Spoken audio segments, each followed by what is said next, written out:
I didn't leave. The The morning morning after after the storm, I stood at Sefina that stood in balcony that bedroom with her packed bag and all the reasons she should walk out the door.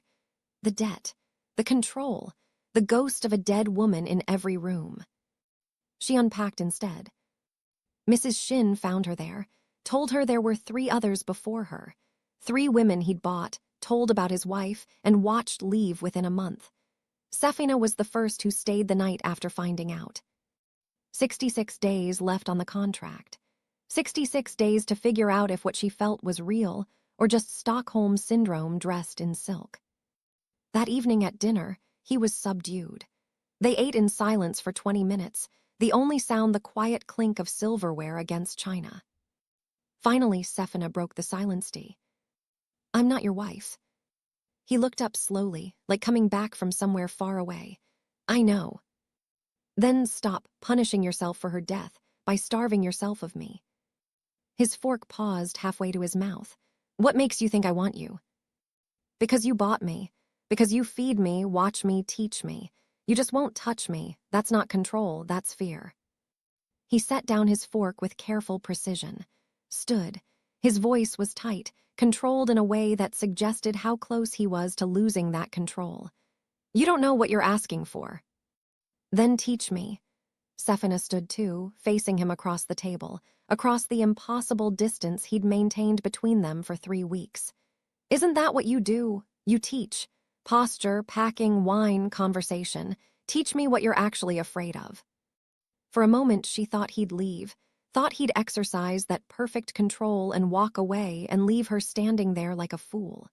He stood with his hands clenched at his sides, that muscle in his jaw working, something enormous happening beneath his perfect surface.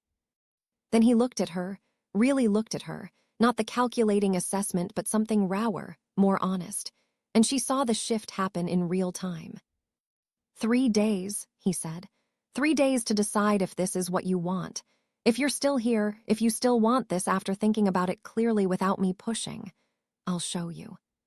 He left the room, but this time he looked back over his shoulder, just once, just long enough for her to see that he wanted her to stay. 3 days. Sefina spent them in a strange state of suspended anticipation, every moment charged with awareness of the deadline approaching. He didn't avoid her, but he didn't seek her out either. They had their dinners, proper posture, proper packing, proper conversation. He corrected her grip on the wine glass. They talked about films and books and his business, which involved semiconductor manufacturing and supply chains and things that went mostly over her head. He asked about her art, actually listened when she described the installation piece she'd been planning before everything fell apart. Something about displacement and identity, about what happens when the structures you build your life around collapse and you have to figure out who you are in the rubble. "That's good," he said, and he sounded like he meant it. "You should make it after." After, the word hung between them like a promise or a threat. But there was a charge in the air now that hadn't been there before. Every silence felt weighted with things unsaid. Every accidental brush of hands passing the salt felt deliberate, choreographed, part of some elaborate dance they were both performing. On the 3rd night, Sefina found a dress on her bed. Black silk, simpler than the others but more elegant, the kind of dress that suggested sophistication without trying too hard. And a note in his precise handwriting. "Tonight, 8 p.m. She'd worn many things in her life. Second-hand clothes and borrowed shoes. The traditional Cameroonian dress her mother brought out for special occasions, bright colors and patterns that told stories. The art student uniform of paint-stained jeans and thrift store finds. But she'd never worn obedience before, never put on clothes that felt like a costume for a role she was choosing to play. The dress felt like surrender, like acceptance, like a statement about what she was willing to become. She put it on anyway. The dining room had been transformed. Candles instead of electric lights, their flames dancing in the air conditioning. Wine already poured into glasses that caught the candlelight and held it. No Mrs. Shin hovering in the background. Just him, standing by the window in a dark suit, watching Seoul sparkle below like a constellation of earthbound stars. "Sit," he said without turning. Sefina sat. He watched her in the window's reflection, his eyes tracking her movements, cataloging every detail. I've taught you posture, packing, silence, control of your body, your time, your space. He turned finally, and the intensity of his gaze in the candlelight was almost physical. Tonight I'll teach you what they were for. Which is? Anticipation. He moved to the table, sat across from her with that perfect posture that never wavered. Desire isn't in the act, it's in the waiting, in knowing something could happen and choosing the exact moment when it will. Most people can't bear it, they rush, they grab, they consume without savoring. But desire that's cultivated, controlled, delayed, that's what separates animals from art. He poured wine, and when he passed her the glass, his fingers brushed hers, then pulled back immediately, deliberately. The loss of contact was almost painful. Control is knowing you could take something and choosing not to. Yet. They ate. He told her about his first business deal, how he'd known the company was ready to sell but had waited 3 months to make the offer, watching the owner get more desperate, more willing to accept unfavorable terms. Timing is everything, he said, taking a deliberate sip of wine. In business, in art, in desire. The difference between success and failure is often just knowing when to act and when to wait. So this is a business deal? Safina asked, matching his pace despite every instinct screaming at her to rush, to push, to force something to happen. No, he set down his fork with precision. This is me teaching you that your body is not something that happens to you. It's something you command. And when you give that command to someone else, really give it consciously with full understanding of the power exchange, that's when desire becomes transcendent. He stood, walked around the table, stopped behind her chair. Stand up. Safina did. He was close. Not touching, but close enough that she could feel the heat of him radiating against her back, smell his cologne, something cedar and expensive and masculine. Close enough that if she leaned back even an inch, they'd be touching. Give me your hand. She raised it. He took it in both of his, turning it over, studying her palm like it contained secrets written in the lines and creases. You have paint under your nails, he observed, his thumb tracing the curve of her lifeline. You've been drawing again. You said I could use the studio. I did. His finger followed the path of her lifeline from wrist to the base of her middle finger. What have you been drawing? You. His finger paused, the silence stretched. Show me.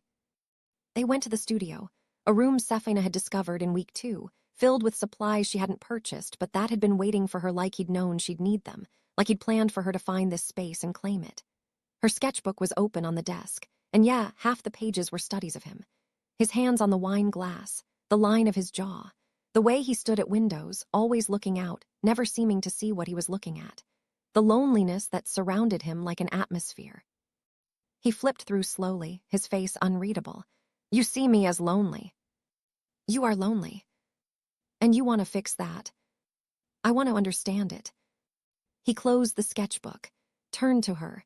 They were very close now in the small studio, surrounded by her art, by the evidence of how much time she'd spent thinking about him, observing him, trying to capture him on paper. If I kiss you, he said softly, his voice barely above a whisper, I lose.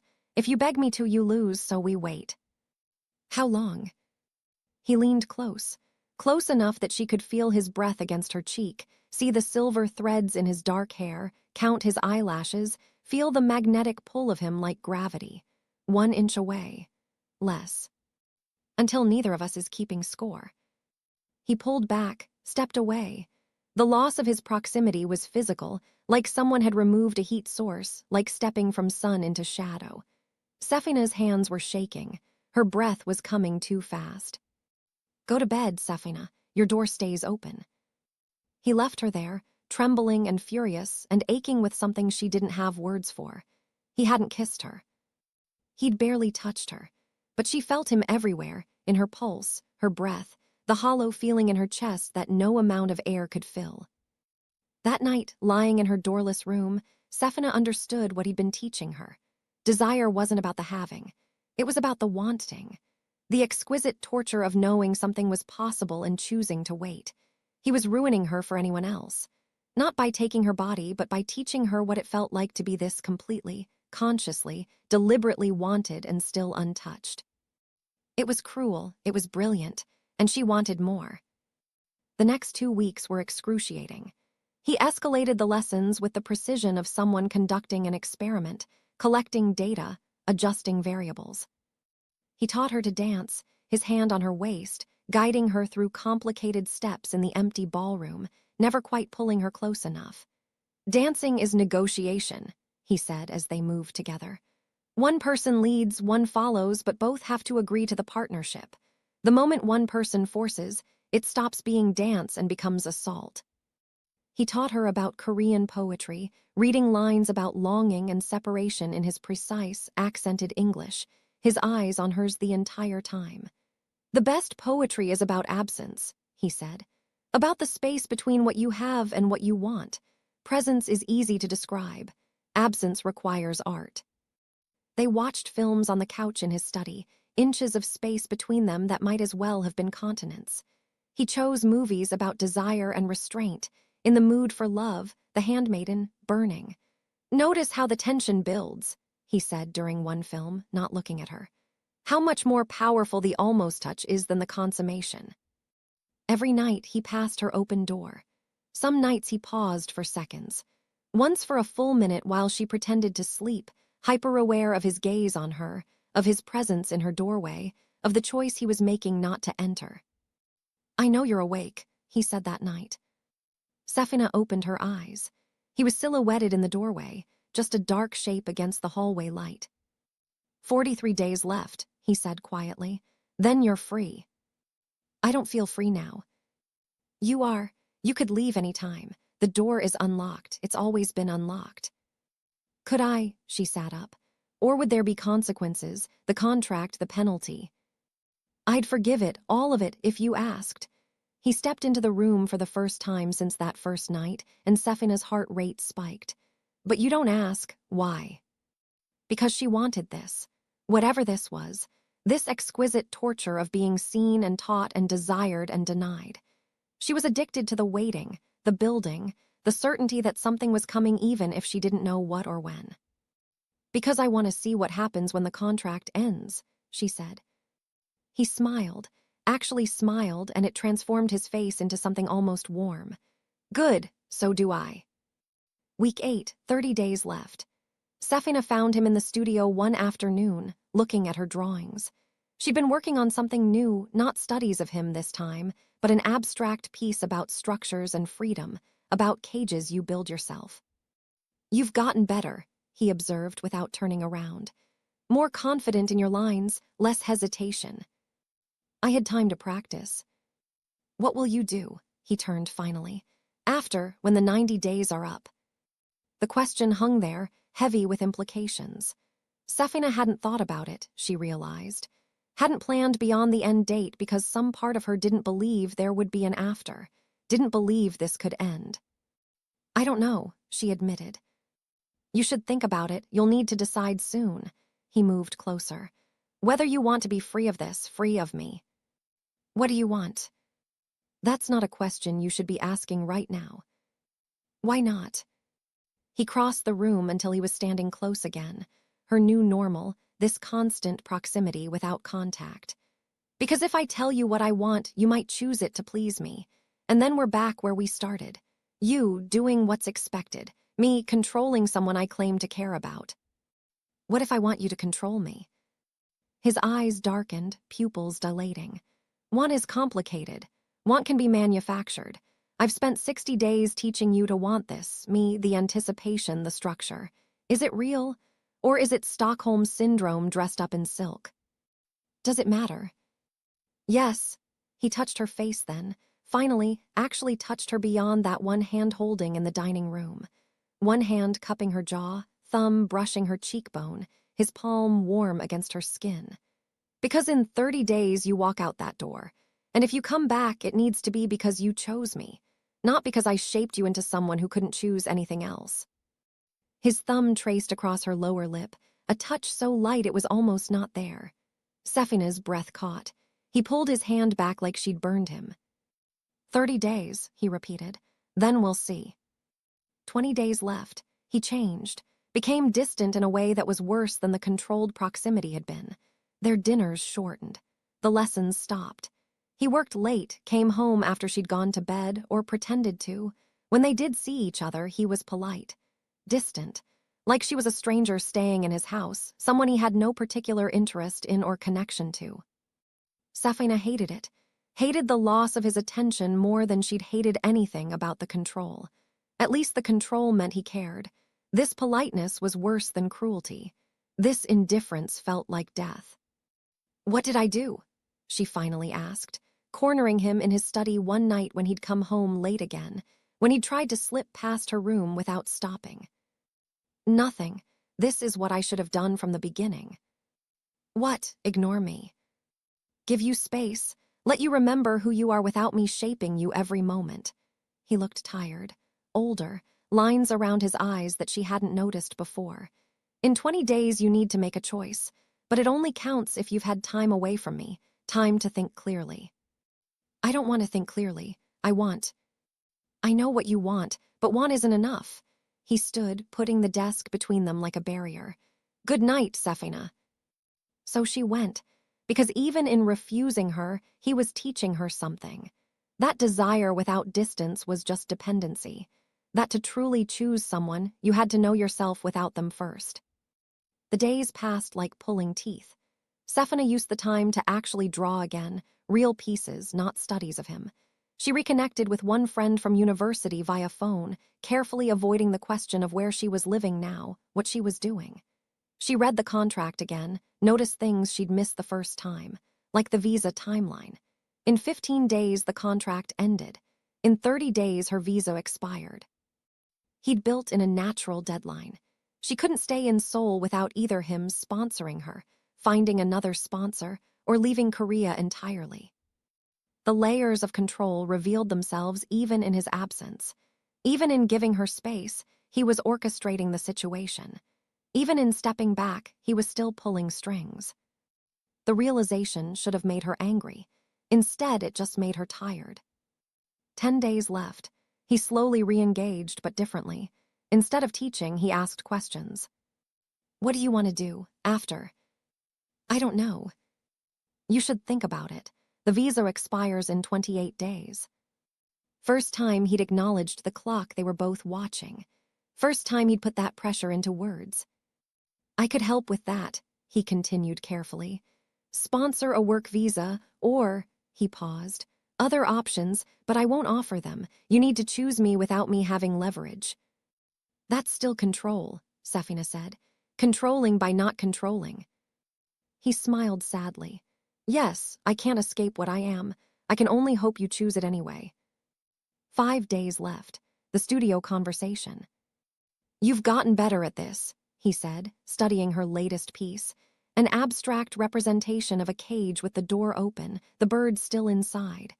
"More confident, more yourself." "What will you do, after?" Safina asked. Long pause. He sat on the edge of the table, the most casual she'd ever seen him. "I don't know. I've done this 4 times now. 5 if you count Mrs. Shin. Every time I think I'm proving something different. Maybe I'm just proving I'm still broken." "What do you want?" "I want you to stay. God, I want you to stay." The admission seemed to cost him something. "But I'm terrified that if you do, I'll become the man who killed his wife. And if you don't, I've proven I'm incapable of having something without destroying it." "What if I want you to control me?"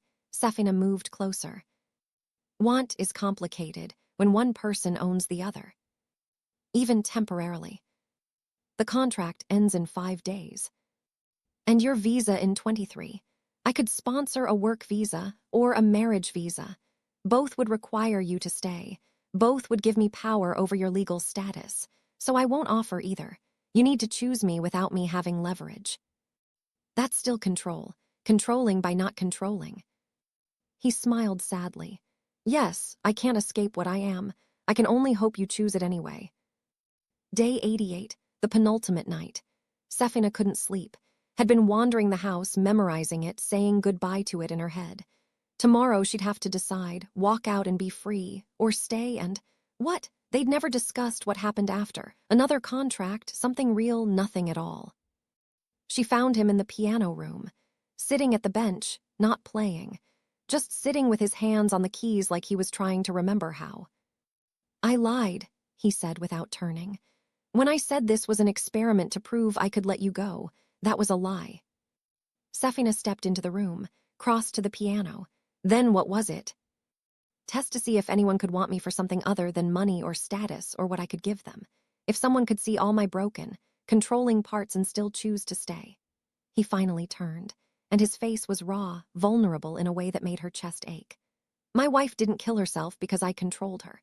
She killed herself because she realized she couldn't leave me. That I'd made her so dependent on my structure, my approval, my rules, that without me she had no idea who she was. So she chose death over discovering she was nothing without me." He stood abruptly, paced to the windows. "You're not nothing without me. I made sure of that. I gave you space, resources, time to draw and think and be yourself. But I still shaped you, still taught you to crave my attention. And now tomorrow you have to decide if what you feel is real or just programming. What do you want me to choose?" "I want you to stay. God, I want you to stay so badly it's killing me. I want you to walk through that door tomorrow and choose to come back. Choose me, choose this." His hands clenched into fists at his sides. "But I'm terrified that if you do, I'll become the same man who killed his wife. And if you don't," he laughed bitterly, "if you don't, I've proven that I'm incapable of having something without destroying it." Sefina walked to the piano, sat on the bench. Did the thing he'd been denying them for 88 days. She reached for him. He came to her like he'd been waiting for permission, like he'd been holding himself back through sheer force of will, and the dam had finally broken. His hands framed her face, his forehead pressed against hers. "Tell me this is real," he whispered. "Tell me you're not just choosing me because I programmed you to." "I don't know," she said honestly. "I don't know what's real and what's conditioning, but I know I don't want to leave." He kissed her then, finally, after 88 days of waiting and wanting and nearly touching. It wasn't fireworks. It wasn't explosive. It was soft and sad and tasted like goodbye and hello and uncertainty all mixed together. His hand cupped the back of her head, fingers tangling in her hair. Her hands gripped his shirt, pulling him closer, trying to close the distance that had existed between them for 3 months. When they pulled apart, they were both shaking. "Tomorrow," she said. "Tomorrow I'll decide." "Tomorrow," he agreed. Morning came, day 90. Sefina packed her bag, the same cheap duffel from 3 months ago, now holding expensive dresses and filled sketchbooks and a version of herself she didn't quite recognize. Her debt had been reduced to 25 million won. She had 10 million won in escrow plus what was left of her stipends. Manageable, survivable. She could leave. Mrs. Shin met her at the door, handed her an envelope, his handwriting on the front, just her name. Sefina didn't open it there, couldn't, just took it and walked out the door into Seoul's bright morning, back to the world she'd left behind. Free. She found a hostel, cheap but clean, used some of her money to pay for a week, then she sat on the thin mattress and opened the letter. "Sefina, I bought you to prove I could let you go. You stayed to prove I was worth knowing. We both won. We both lost. Desire taught me control. You taught me it was a prison.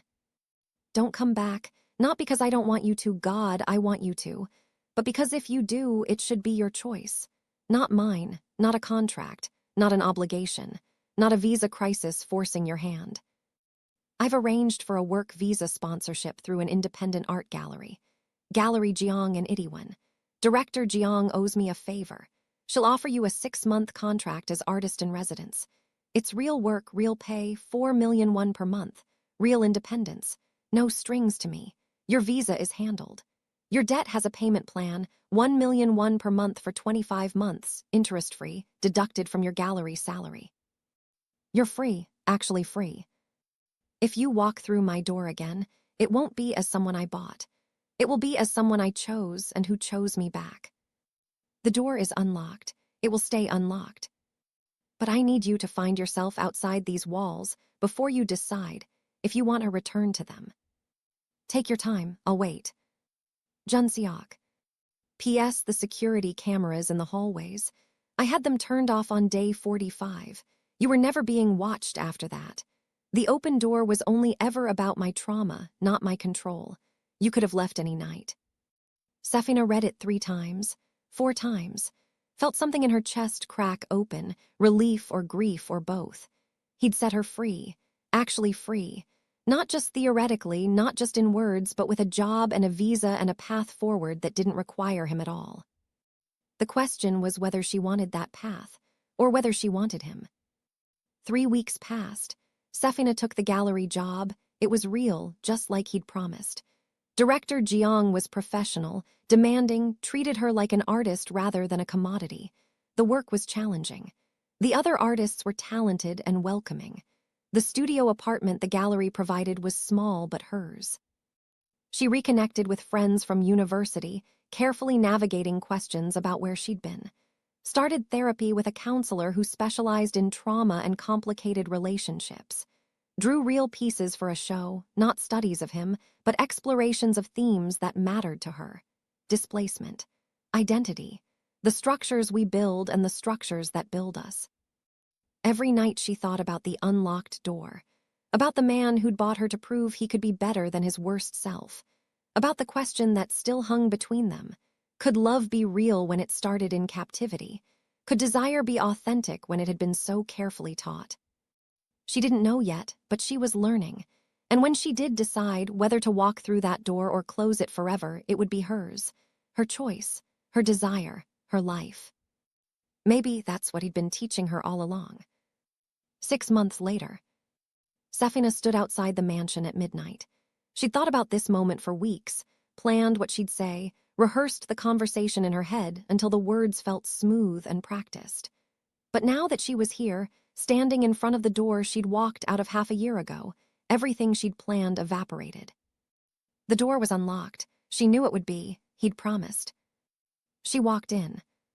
The house was dark except for one light coming from the piano room. She followed it like a beacon, her heart hammering so hard she could feel it in her throat. He was there, sitting at the piano bench, playing something beautiful and sad. He looked older, or maybe just tired. Maybe just like a man who'd been waiting for 6 months without knowing if what he was waiting for would ever arrive. He saw her and stopped playing. Long silence, his hands frozen on the keys. "I need you to know," Safina said, her voice steadier than she felt. "I don't need you. I don't need your money, your structure, your approval. I have a job, I paid my debt. My visa is independent. I can walk out right now and be fine." "I know," he said quietly. "Mrs. Shin showed me your gallery reviews. You're doing well. I also need you to know, I want you. Not who you were trying to be, not the controlled version. You, the man who's so terrified of destroying people he destroys himself instead." He stood slowly, like his joints hurt, like he'd been sitting in that position for too long. "What are you saying?" "If I stay," Safina continued, "we have new rules, my rules too, equal rules." "Tell me." "Doors can be open or closed. Your trauma doesn't get to be my prison." He nodded, agreed. "You go to therapy, real therapy. Process your wife's death with a professional." Already started, 3 months ago. He took a step closer. "What else?" "I keep my job, my friends, my independence. You don't get to isolate me." "I wouldn't want to. And we try this, us as equals, not as chairman and companion, as Jun-seok and Safina." Long pause. He was close now, close enough to touch but not touching. "I don't know if I know how to do that." "Neither do I, but we learn together, or we don't do this at all." He reached for her hand slowly, giving her time to pull away. She didn't. His fingers laced with hers, warm and solid and real. "I'm still broken," he said. "Therapy helps, but it doesn't fix everything. I still want to control things, still need structure, still have to fight against the impulse to manage every aspect of everything around me." "I know. I'm not asking you to be someone else. I'm asking you to let me be myself while you're being you." "Can we do that? Can 2 broken people build something that isn't just more brokenness?" "I don't know, but I want to try." They stood there in the piano room, holding hands like teenagers, like people who were just learning how to touch each other without transactions and contracts and power imbalances. The ghost of his wife was still there, would always be there, probably, but it felt less heavy now. Less like a haunting and more like a memory that could be acknowledged and honored and moved past. "Stay," he said, and it wasn't a command. It was a question, a request, an invitation. "Yes," Safina said, "but I'm keeping my apartment, and we're dadding like normal people. Dinners out, movies, meeting each other's friends, learning each other without the structure of contracts and rules." He smiled, a real smile this time, reaching his eyes. "I can do that, I think, with help. We'll both need help. Then we'll get it together." He pulled her closer, slowly, asking permission with every inch of movement. She leaned into him, let him wrap his arms around her, felt the warmth of him and the solidity and the realness of choosing this moment instead of having it chosen for her. "Thank you," he whispered into her hair, "for coming back, for choosing me when you didn't have to. Thank you for letting me go so I could." They stood like that for a long time, just holding each other in the room where his wife had died, in the house that had been a cage and a classroom and maybe now could just be a place where two people learned to love each other without destroying each other in the process. It wouldn't be easy. They both knew that. There would be fights and setbacks and moments when his need for control clashed with her need for freedom. Moments when her independence felt like rejection to him. Moments when his structure felt like suffocation to her. But they would try. They would learn. They would build something new from the broken pieces they both brought to the table. And maybe that was the real lesson all along. That love isn't about finding someone who completes you. It's about finding someone who's willing to do the work of building something together, even when it's hard, even when it's messy, even when you're both terrified you'll fuck it up. Especially then. 1 year later. They didn't live in the mansion anymore. Jun-seok had sold it. Too many ghosts, they both agreed. Too much history. They needed a fresh start, a space that belonged to both of them equally instead of one person's kingdom that the other person was allowed to inhabit. The new place was smaller, warmer. An apartment in Hanamdong with big windows and space for Sefina's art studio and Jun-seok's home office. They decorated it together, fighting over furniture choices, compromising on paint colors, learning how to make decisions as a team instead of one person dictating and the other person complying. They weren't married. Sefina wasn't ready and Jun-seok understood. The proposal would come eventually, they both knew, but it would be a question with the real possibility of rejection, not a foregone conclusion. That mattered. He was still in therapy. Weekly sessions with Dr. Park, who specialized in grief and control issues. Some weeks were better than others. Some weeks he backslid into old patterns and Sefina had to remind him, gently or not so gently depending on the situation, that she wasn't his to manage. Some weeks she backslid into old patterns too, seeking his approval, waiting for permission, forgetting that she was allowed to make her own choices now. They were both works in progress. Sefina's second gallery show was opening tonight. Larger than the first, more ambitious. The installation piece she'd been planning before everything fell apart, finally realized. Jun-seok would be there, of course, but not as her owner or sponsor or the man who controlled her life, just as her partner, her person, the man who loved her and who she loved back, complicated and messy as that love was. Mrs. Shin had retired finally, with a generous pension and Jun-seok's gratitude. She visited for dinner once a month, always arriving with some traditional Korean dish she'd spent hours preparing, always staying late to tell stories about Jun-seok's childhood that made him blush and Sefina laugh. The Lux Companions agency had been shut down 6 months ago. Anonymous tip to the authorities, investigation, arrests. Jun-seok never admitted he was behind it, but Sefina knew. Some things didn't need to be spoken aloud to be understood. They fought sometimes. About his need to plan everything, her tendency to make impulsive decisions. About his controlling tendencies, her fierce independence. About money and future and whether they wanted kids and what kind of life they were building together. Normal couple fights. The kind of fights that meant they were both invested enough to care, both willing to dig into the uncomfortable stuff instead of just performing a relationship. But they were learning that love doesn't erase damage, it just gives you a reason to work through it. Learning that you can choose someone every day instead of just once. Learning that freedom and commitment aren't opposites, they're partners.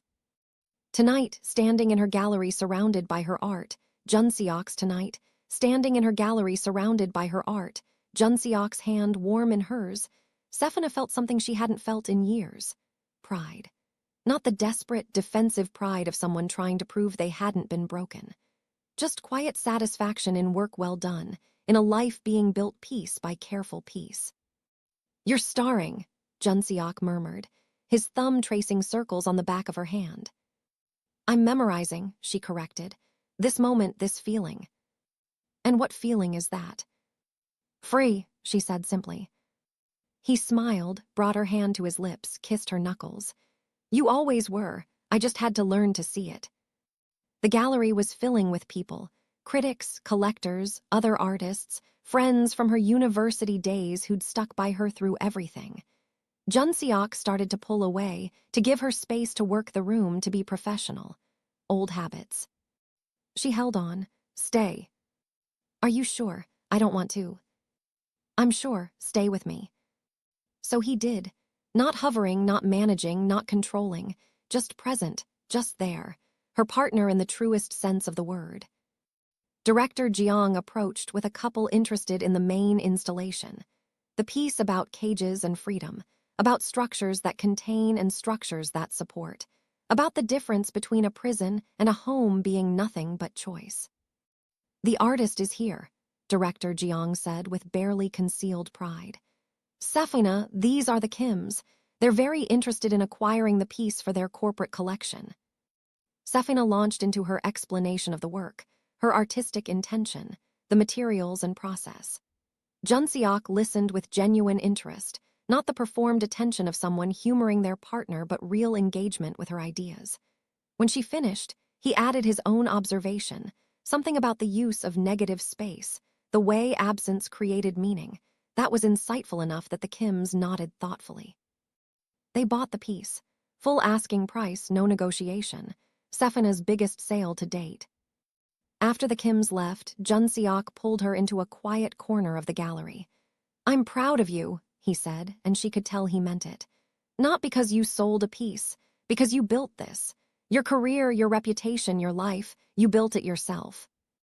"Not entirely by myself," she said. "You helped. The gallery connection, the initial sponsorship. The opportunity, I gave you an opportunity, you did everything else." He cupped her face, his touch gentle. "Don't diminish that, don't give me credit for your work." "I'm not. I'm just acknowledging that we helped each other. You gave me a path forward when I needed one. I gave you a reason to try being better than your worst self. That's what partnerships are." "Is that what we are? Partners? What else would we be?"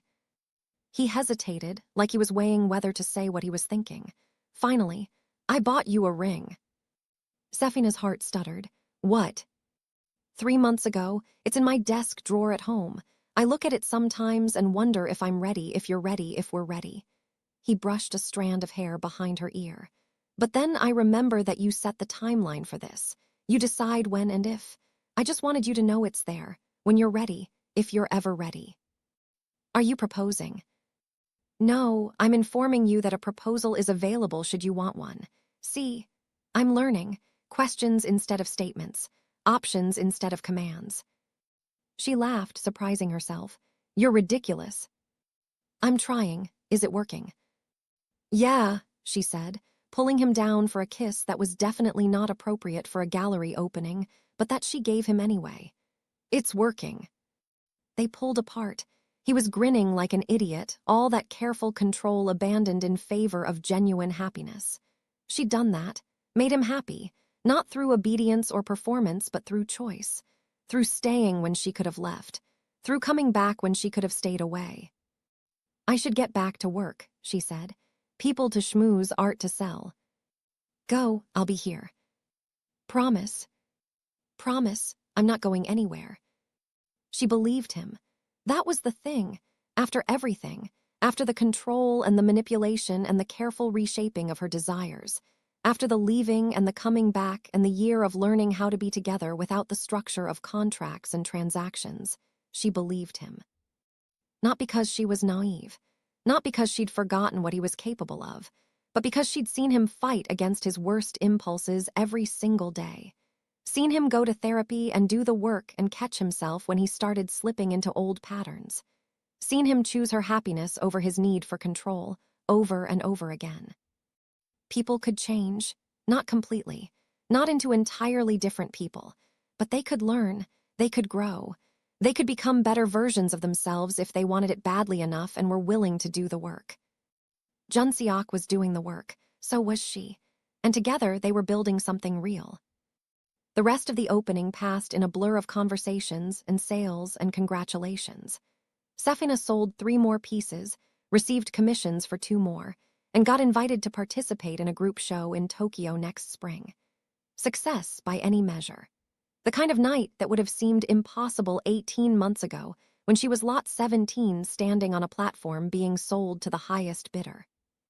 When the gallery finally closed, when the last guests filtered out into Seoul's neon night, Sefina found Jun-seok sitting on the floor in front of her main installation, just looking at it. She sat down next to him. "What are you thinking about?" "About cages," he said. "About how the same structure can be a prison or a home depending on whether you can leave.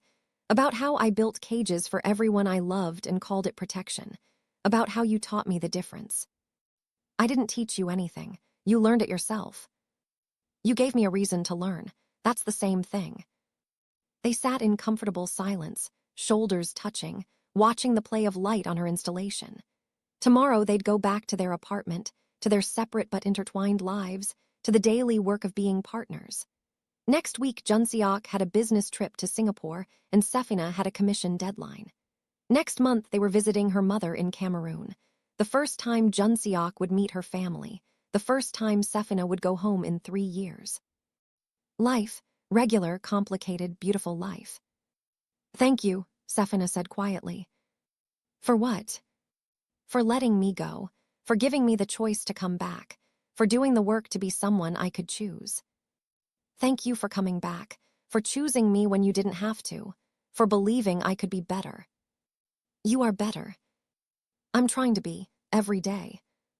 That's all anyone can do." He stood, offered her his hand. She took it, let him pull her to her feet. They walked out of the gallery hand in hand, into Seoul's bright night, into the life they were building together one choice at a time. The door had been unlocked all along, but the real freedom hadn't been in leaving. It had been in learning she could leave, and then choosing to stay anyway. Choosing him, choosing them. Choosing this complicated, messy, sometimes difficult but ultimately real love they'd built from the ruins of a transaction. Some doors should stay open, not because someone demands it, but because you choose it. That was the difference. That was everything. So that's the story of how I fell in love with the man who bought me. How I learned that desire can be taught, but love has to be chosen. How we both had to break before we could build something real. If you made it to the end of this story, I'd love to hear your thoughts in the comments. Do you think love that starts in captivity can be real? Can 2 broken people build something whole? Drop a comment and let me know what you think. And if you want to hear more stories like this, complicated, messy, real stories about power and choice, and what happens when desire meets freedom, hit that subscribe button. Because this is just the beginning of understanding what it means to choose love, instead of just falling into it. Thanks for listening. Thanks for staying. Thanks for being here.